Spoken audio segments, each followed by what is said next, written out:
selamat pagi untuk kamu yang melihat video ini pagi hari dan selamat siang untuk kamu yang melihat video ini siang hari. Oke, baik, pada pertemuan ini ya di bab 1 ini apa yang harus kita bahas yaitu manusia dan sejarah. Bagaimana hubungan manusia dengan sejarah. Nah, adapun tujuan dari pembelajaran ini, saya berharap setelah kamu memahami materi ini, kamu dapat memahami peran manusia dalam sejarah. Yang kedua, setelah kamu memahami materi ini, kamu dapat memahami peran manusia dalam ruang lingkup dan konsep sejarah. Lalu, ya, karakter apa yang saya harapkan dapat dikembangkan setelah kamu mempelajari materi ini? Yang pertama adalah berpikir ya rasional dan objektif.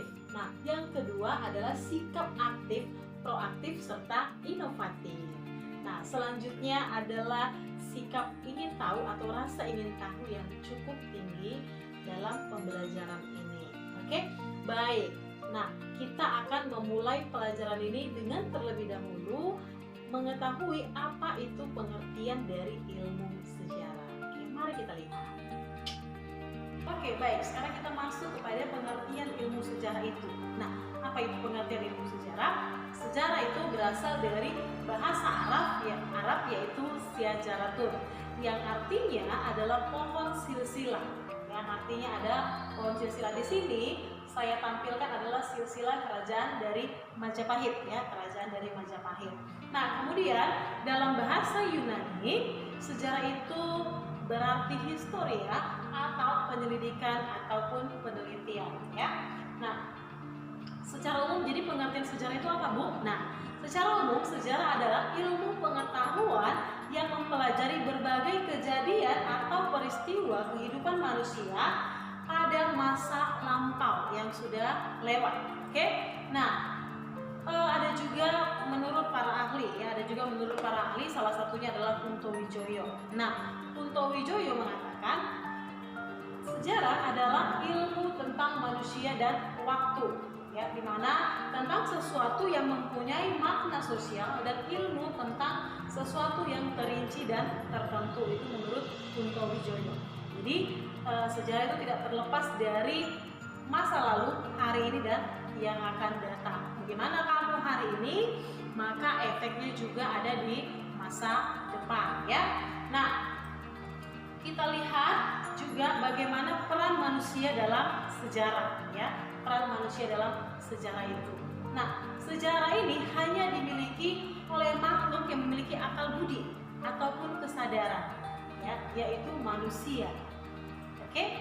Nah, contoh penggerak sejarah adalah di sini ada Soekarno, kemudian ada Muhammad Hatta dan satu lagi ya. Nah, oke, baik, selanjutnya kita lihat bagaimana gerak sejarah, ya. Gerak sejarah itu kita lihat ada di sini hukum fatul, kemudian pandangan Ibnu Khaldun dan pandangan Renaissance serta pandangan materialisme historis. Kan? Menurut hukum fatul, alam sebagai penentu gerak sejarah. Ya. Sementara menurut pandangan Renaissance dan pandangan Ibnu Khaldun, sejarah ya manusia sebagai penentu gerak sejarahnya. Oke? Nah, pandangan Ibnu Khaldun tadi dan pandangan Renaissance tadi, manusia penentu gerak sejarah itu bisa spiral, oke? Bisa gerak sejarah secara linier, oke? Dan menurut hukum fatul, gerak sejarah itu melingkar, ya. Nah, kita lihat di sini bagaimana gerak sejarah yang melingkar, linier dan spiral. Nah, kalau gerak sejarah yang melingkar, gerak sejarah tanpa tujuan dan selalu berulang-ulang. Oke, nah kemudian kalau dia linier, gerak sejarah itu menuju kemajuan dan kesempurnaan manusia, jadi tidak tetap, ya. Nah, selanjutnya gerak sejarah yang spiral adalah pola gerak yang terus berulang, ya, seperti perputaran, namun tidak mengelilingi dirinya sendiri, ya, ke arah semula, melainkan ke arah lain yang berpola sama, semakin lingkaran tapi tidak mengelilingi dirinya sendiri. Oke, selanjutnya ya kita lihat manusia dalam konsep ruang dan waktu. Oke, konsep ruang dan waktu. Kalau di sini saya kasih adalah contoh teks proklamasi ya. Contoh teks proklamasi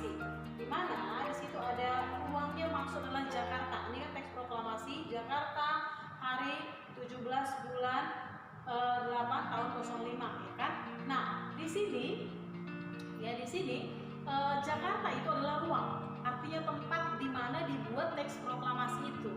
Lalu, ya kan, manusia di situ adalah Soekarno yang menandatangani atas nama bangsa Indonesia Soekarno Hatta. Oke.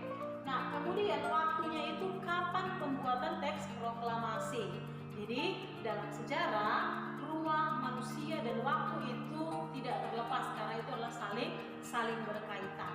Oke, sampai di sini topik ini saya harap kamu paham bagaimana peran manusia dalam sejarah dan bagaimana manusia dalam konsep ruang dan waktu dalam sejarah.